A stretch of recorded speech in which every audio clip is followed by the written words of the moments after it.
કૃષ્ણ કનૈયા લાલ કી જય. શ્રાવણ સુદ એકાદશી કે જે 23/8 ને રવિવારના દિવસ છે અને એ એકાદશીને શ્રાવણ સુદ એકાદશી પુત્રદા એકાદશી પણ કહેવામાં આવે છે. એની સાથે સાથે પવિત્રા એકાદશી પણ કહેવામાં આવે છે. તો શું તમે જાણો છો કે પવિત્રતા એકાદશી કેમ કહેવામાં આવે છે? તો ચાલો આપણે જાણીએ આ વાર્તામાં એનું મહત્ત્વ અને કથાની વાર્તા. તો અંત સુધી તમે બધા આ વિડીયો જરૂરથી જોજો. તો સૌ પ્રથમ પહેલાં તો કે આપણે શ્રાવણ સુદ એકાદશીને પવિત્રા એકાદશી કહેવામાં આવે છે. તો એવું કહેવામાં આવે છે કે ઠાકોરજીને એ દિવસે આવી રીતે આ પવિત્રા ધરાવવામાં આવે છે. અને એની સાથે સાથે એવું પણ કહેવામાં આવે છે કે જો આપણે 360 દિવસ 65 દિવસ આપણે કાનાની સેવા નથી કરી શકતા, તો આ દિવસે આપણે આવી પવિત્રતા ભગવાનને અર્પણ કરીને છે તો પણ આપણે જે 360 દિવસ આપણે પૂજા નથી કરી શકતા, તો એ દોષમાંથી પણ આપણને મુક્તિ મળી શકે છે. એટલે વિશેષ તો પવિત્રા એકાદશીના દિવસે તમે બધા પણ જરૂરથી તમારા કાનાને આવી પવિત્રા અર્પણ કરજો. અને એની સાથે સાથે શ્રાવણ મહિનાની એકાદશીની કથા વાર્તા અને મહત્ત્વ. તો શ્રાવણ સુદ એકાદશી કે જેને પુત્રદા એકાદશી પણ કહેવામાં આવે છે. તો એની વાર્તા છે કે શ્રી કૃષ્ણ યુધિષ્ઠિરને 2 હાથ જોડી અને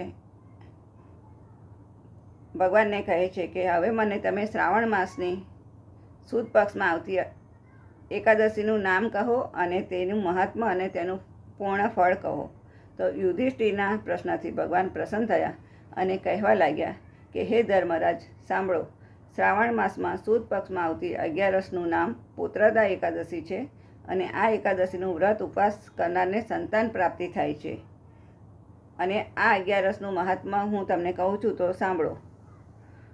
અમુક કાળ પહેલાં મહિષ્મતી નગરમાં મહાજીત નામનો રાજા રાજ્ય કરતો હતો અને રાજા ઘણો નીતિવાન અને પુણ્યશાળી હતો. તે વખત દાન, દક્ષિણા અને પુણ્ય કાર્ય કરતો હતો અને પ્રજાને પણ પુત્રની જેમ રાખતો હતો. વળી બધી વાતે રાજા સુખી હતો, પરંતુ તેના ઘરે સવાશેર માટીની ખોટ હતી. પુત્ર કે પુત્રી ન હોવાને કારણે રાજા મનથી ઘણો જ દુઃખી હતો.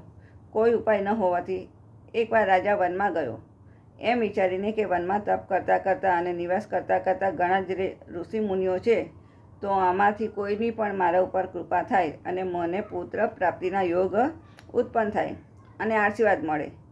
આમ વનમાં આગળ વધતા લોમસ ઋષિનો આશ્રમ આવ્યો. રાજા તથા તેના પ્રધાન અને પ્રજા મહાજન સાથે રાજા આશ્રમના ઋષિના દર્શને ગયા અને હાથ જોડી અને ઋષિ પાસે સૌ બેઠા અને લોમસ ઋષિને બધાએ આશીર્વાદ આપ્યા અને પછી અહીં આવવાનું કારણ પૂછ્યું. તો રાજાના પ્રધાનજીએ કહ્યું કે બાપજી, અમારા રાજ્યમાં રાજા અને પ્રજા તો બધી વાતે સુખી છે, પરંતુ એક જ વાતનું દુઃખ છે કે રાજ્યનો વારસ નથી. માટે આપ કૃપા કરીને કોઈ ઉપાય બતાવો એવી આશા છે, માટે અમે આપની પાસે આવ્યા છે.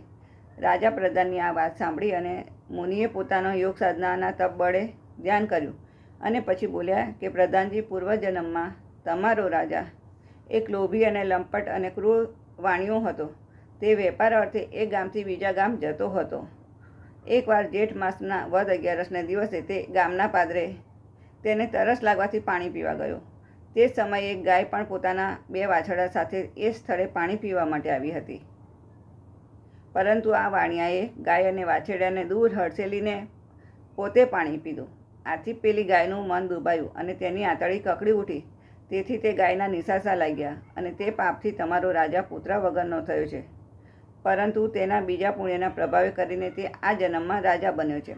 પ્રધાને ઋષિની વાત સાંભળી અને 2 હાથ જોડી અને નમ્રતાપૂર્વક કહ્યું કે બાપજી, જો અજાણપણે કરેલા પાપનું કંઈ નિવારણ હોય તો કહો. તે નિવારણ કઈ રીતે થાય તે કૃપા કરીને કહો. તો પ્રધાનજીની નમ્રતાપૂર્વકની વિવેકી વાતથી ઋષિ ખુશ થયા અને તેમણે પ્રધાનજીને કહ્યું કે નિવારણ છે, જો તમે બધા પ્રજા સહિત શ્રાવણ માસના સુદ પક્ષમાં આવતી પુત્રદા એકાદશીનું વ્રત ઉપવાસ વિધિપૂર્વક અને કરો અને તેની કથા સાંભળો અને કરો અને તેનું પુણ્યનું ફળ તમે રાજાને અર્પણ કરો, તો આ એકાદશીના વ્રતના પુણ્યના પ્રભાવ કરીને તેના ફળ સ્વરૂપે તમારા રાજાને ત્યાં પુત્ર થશે.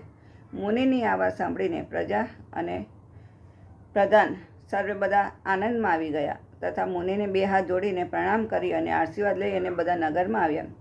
પછીનો શ્રાવણ માસ સુદ 11 આવી. રાજા પ્રજા સહિત બધાએ ભક્તિભાવપૂર્વક આ પુત્રદા એકાદશીનું વ્રત ઉપવાસ વિધિપૂર્વક કર્યા અને પછી સર્વેએ ભગવાન નારાયણની પ્રાર્થના કરી અને એકાદશી વ્રત ઉપવાસનું પુણ્યફળ પોતાના રાજાને અર્પણ કર્યું.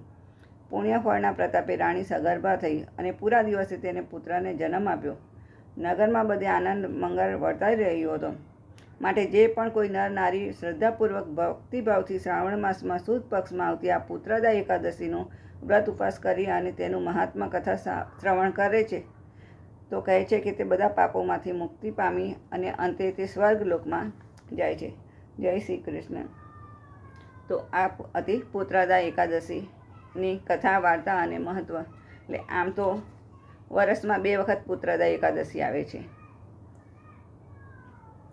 અને એકાદશી તો શ્રી હરિને ખૂબ જ પ્રિય છે.